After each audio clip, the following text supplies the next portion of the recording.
Hello everyone, welcome to my new blog. তো সবাইকে আরও একবার ওয়েলকাম আমার একটা নতুন ব্লগে। তো আজকে ছিল ইন্ডিপেন্ডেন্স ডে। তো ইন্ডিপেন্ডেন্স ডে কিন্তু আমাদের এই ভারতবাসীর কাছে একটা অনেক স্পেশাল একটা দিন। তো চলো, আমি কিন্তু পুরো ব্লগটা তোমাদের সাথে শেয়ার করবো আজকে কী কী করি না করি। ব্লগটা দেখতে থাকো। মর্নিং। क्या हो रहा है यहाँ पे? Good morning.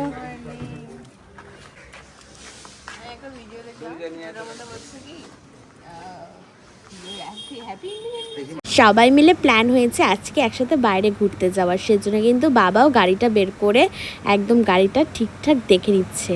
তো এই যে আমাদের কিন্তু ন্যাশনাল ফ্ল্যাগ। চকলেট मुझे थैंक यू। ये लो आपका चॉकलेट, मेरा चॉकलेट है ये। ओके, और तुम्हारा चॉकलेट कहाँ पे? সবাইকে চকলেট দেওয়ার পরে কিন্তু ঘরের সবাইকেও চকলেট দিয়ে দিলাম। এই যে বুনু কিন্তু ব্রেকফাস্ট করছে সকালে, তো ও কিন্তু ভীষণ লজ্জা পাচ্ছিল ক্যামেরার সামনে আসতে। খুব ভালো। ইন্ডিপেন্ডেন্স ডে সম্বন্ধে কিছু বলো, দু লাইন। আমাদের দেশ কত সালে স্বাধীন হয়েছে?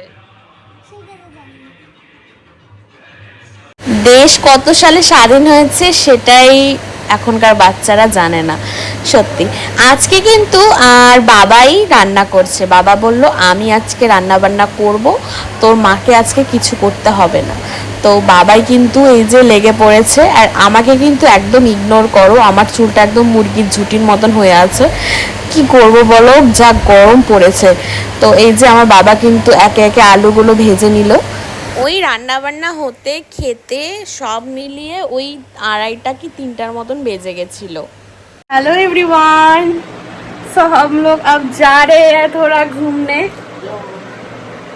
सो yes, our dress, so let's go for tour.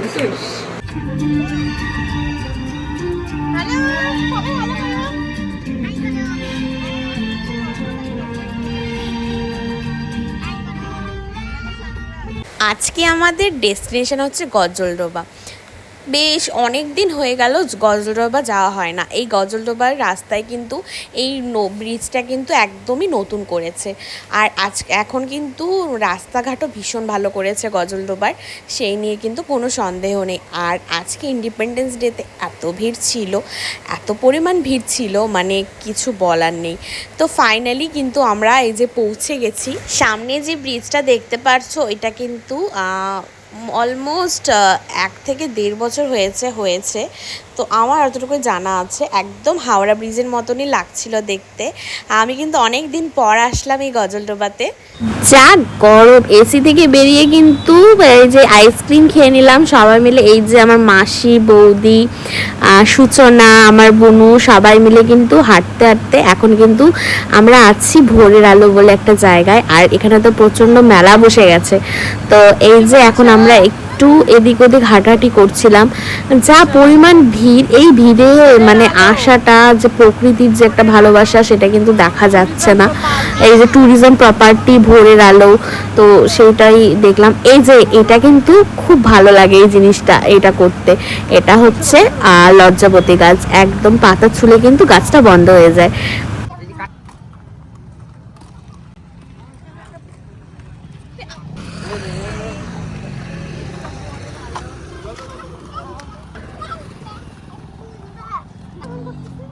আমার হাত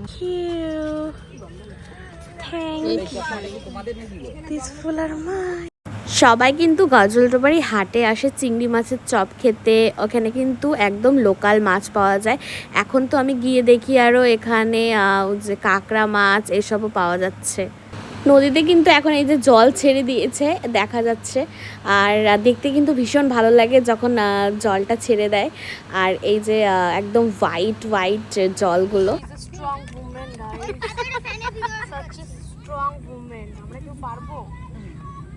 আমি এই দিদাটাকে দেখে একদম অবাক, উনি ওপর থেকে নিচ অবধি কীভাবে হেঁটে গেল, মানে এরা একদম স্ট্রং। এই যে আমরা কিন্তু এখন এই যে মোস্ট এখানকার পপুলার চিংড়ি মাছের চপ খেতে বসে পড়েছি। আমার বুনুকে দেখালাম যে দেখা একটু সবাইকে। क्या ये हमारी ब्लॉगर दीदी है, बिजनेस में जस्ट हम लोग सिद्ध होता है। in a road by the way disconnected. কেন বড় ব্লগ করতে প্রবলেম হচ্ছে? বড় ব্লগ করতে প্রবলেম হচ্ছে তোমার? বড় ব্লগ করে আচ্ছা, মানে দুটো আমি অ্যাডজাস্ট করে দেবো, অসুবিধা নেই। এটা জিপসি না ওই ফুলগুলা জিপসি না, এই দেখ মা এইটা না বাবা।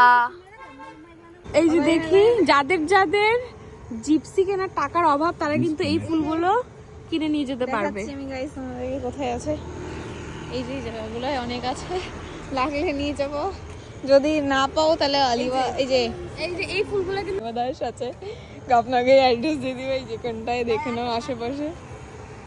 এই যে এটা কি, আমি আপনাদের একটা কথা বলতে চাই, এই সোনার রেস্টুরেন্ট। না আমি একটা কথা বলতে চাই, সেটা হচ্ছে এই আমি আপনাদেরকে একটা কথা বলতে চাই, এই ফুলটা অ্যাকচুয়ালি লাগায় হচ্ছে একটা সিরিয়ালের নাম হচ্ছে কথা। তো আমার মাসি কখন থেকে বলে আসছে সেটা কথা লাগায় কথা লাগায়, আমি ঠিক আছে বুঝলাম কথা লাগায়, কিন্তু কথা যে এই জংলি ফুলটাই লাগায় সেটার কোনো মানে নেই ভাই।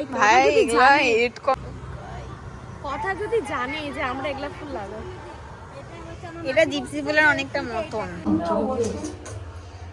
পছন্দ বা পছন্দ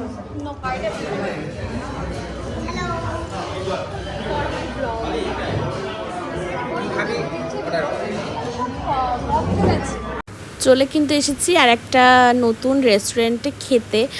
একটা এর মধ্যে একটা ঘটনা ঘটেছিল, আমরা কিন্তু ফার্স্টে মানে গজলডোবা থেকে বেরিয়ে আসছিলাম খাওয়ারই জন্য, মানে একটা রেস্টুরেন্টে দাঁড়িয়েছিলাম, তো ওখানে দোকানটার নাম আমি বলবো না। তো ওখানে রেস্টুরেন্টেতে আমরা ভেতরে ঢুকলাম, ওখানে এনভায়রনমেন্টটা যে এত বাজে, ওনারা কিন্তু একবার আমাদেরকে বলেনি যে এটা ফ্যামিলি রেস্টুরেন্ট না। ওখানে আমরা ভেতরে গিয়ে দেখলাম সবাই ড্রিঙ্ক করছে, বাচ্চা মানে তার মা বাবা সব একসাথে বসে আছে। ওখানে গিয়ে কিন্তু সবার সাথে একসাথে মানে থাকা, মানে একসাথে খাওয়া দাওয়া করাটা ইম্পসিবল ছিল। আর ওখানে ভেতরে এত বাজে স্মেল হচ্ছিল, ওখান থেকে কিন্তু আমরা বেরিয়ে গেছি। এটা কিন্তু ওদের একদমই ঠিক হয়নি, কারণ এখানে আমাদের অনেক বাচ্চারা ছিল, যাতে এটা প্রবলেম পরবর্তীতে না হয়। তো আমরা কিন্তু ওখান থেকে বেরিয়ে গেলাম। বেরিয়ে কিন্তু যে রেস্টুরেন্টটাতে ভালোই মতো খাওয়া দাওয়া করলাম, আমি বিরিয়ানি নিয়েছিলাম, ওরা অনেকে সবাই নান টান এসব খেয়েছিল। তো যে একটা সবাই মিলে গ্রুপ সেলফি করলাম। তো ফাইনালি খাওয়া দাওয়া করে এই যে বেরিয়ে পড়েছি কিন্তু এখন বাড়ি যাওয়ার উদ্দেশ্যে। আর আমার তো একদম খেয়ে দিয়ে লিপস্টিক সব অলরেডি উঠে গেছে, আমার ফেসটা কিন্তু সবাই ইগনোর করো। তো চলো এইরকমই গেল কিন্তু আজকের দিনটা। আর এখানে কিন্তু আমরা একটু ওয়েট করছিলাম ওদের গাড়ি, কারণ আমাদের দুটো গাড়ি নিয়েছিলাম, ওদের গাড়ি আসছিল। তো আমি কিন্তু ওই যে জিপসি ফুলগুলোই সবাইকে দেখাচ্ছিলাম, এটা কিন্তু আমি অনেকেই দেখি লাগায়। তো এরপরে কিন্তু যে ঘোষ সুইটস থেকে এই যে মিষ্টি নিয়ে নিলাম। তো এইভাবেই কাটলো কিন্তু আমাদের ইন্ডিপেন্ডেন্স ডের একটা দিন ফ্যামিলির সাথে। তো দেখা হচ্ছে কিন্তু সুন্দর একটা নতুন ভিডিওতে।